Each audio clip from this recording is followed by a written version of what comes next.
In this lesson, we're going to review the IPayment formula. The IPayment formula is a formula in Excel that returns the interest payment for a given period on an investment for a specific periodic constant payment using a constant interest rate. So this is something that you can use to calculate investments or also loans. And it'll return the interest payment for a specific period that you're trying to find. And you can actually create a loan amortization schedule out of this IPayment formula to help you with it. Let's take a look at the formula explanation. So there's multiple components associated with the formula. There's the rate syntax, which is required, and that's the interest rate per period. And keep in mind that the interest rate per period is not necessarily the annual interest rate. If there's, let's say, 12 payments required and it's a 12-month loan, then you'd want to use the interest rate per month. So you take the annual interest rate and divide that by 12. The period, PER, is the period for which you're trying to find the interest. So you're trying to find the interest for period 1, 2, 3, or 12, and so on. The NPER is the total number of payment periods. And in the example that I'm giving, if it's a 12-month loan or investment, then the NPER would be equal to 12.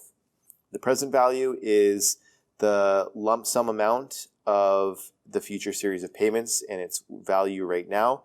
This is also referred to as the initial loan amount. So let's say it's a $1 million loan and that's being granted on day one. Well, that's the present value. The future value, on the other hand, is the value at the end of the duration of the loan or in the investment. So in month 12, in the example that I'm giving, if the loan will have been repaid by the end of month 12, then the future value is 0. And that's an optional field to be inputted into the formula syntax. If it's left blank, then it's assumed to be 0. The type is in reference to a 0 or 1, and that indicates whether the payments for the loan or investment are due at the beginning or the end of the period. A 1 is used for the beginning of the period, and a 0 is used for the end of the period.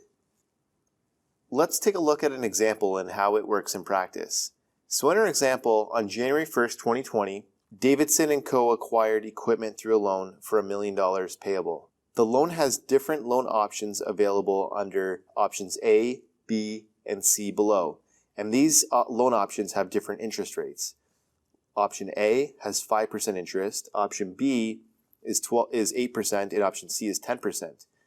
The number of payments per year is 12, but the number of years under each of the loans is different. Option A is 6 years, B is 12, and C is 20 years.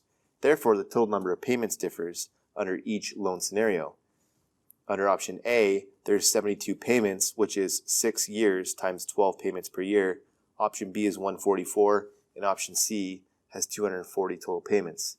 Under option A, payments are made at the beginning of the period, and options B and C, payments are made at the end of the period, and that's denoted in row 33.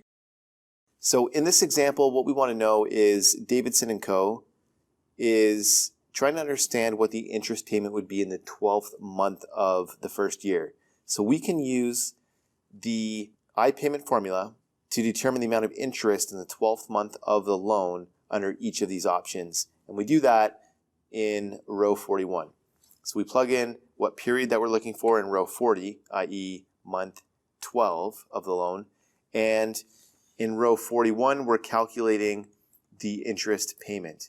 So let's open up row 41, cell E41 to take a look at the IPayment formula. First, we put in IPayment open parentheses, and then we put in the rate. So we reference cell E30, which is 0.42%. Again, we're using the 5% divided by 12 equals 0.42%, as opposed to using the annual interest rate of 5%, because the interest is actually 0.42% per payment period, and there's 12 payment periods in a year and 72 payments in total. So we translate that 5% annual interest rate to a monthly interest rate, given that the payment periods are on a monthly basis.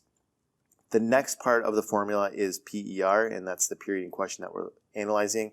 In this case, we're analyzing month 12. The NPER is the number of total payment periods, and in this case, it's 72 payments. And the present value is $1 million. That's the loan amount. The future value will be 0, and the type in this case will actually be, I'm going to reference cell E33, which is 1, because payments are at the beginning of the period. As we can see on screen here, the interest payment is $3592.98. That's the interest payment in month 12. And in option B and C, it differs. If I drag that formula across, I can see what the interest will look like, and we use the exact same type of formula. We just reference the data within options B and C. So that's pretty much it for how you would calculate the interest payment for a specific period under a loan or investment. Keep in mind, in this case, we're referencing the 12th month, but this could also, change. We could modify what's inputted into row 40. I can put month 11 in, and I can see what the interest would be for month 11. Alternatively, I could create a loan amortization schedule if I wanted to build this out further.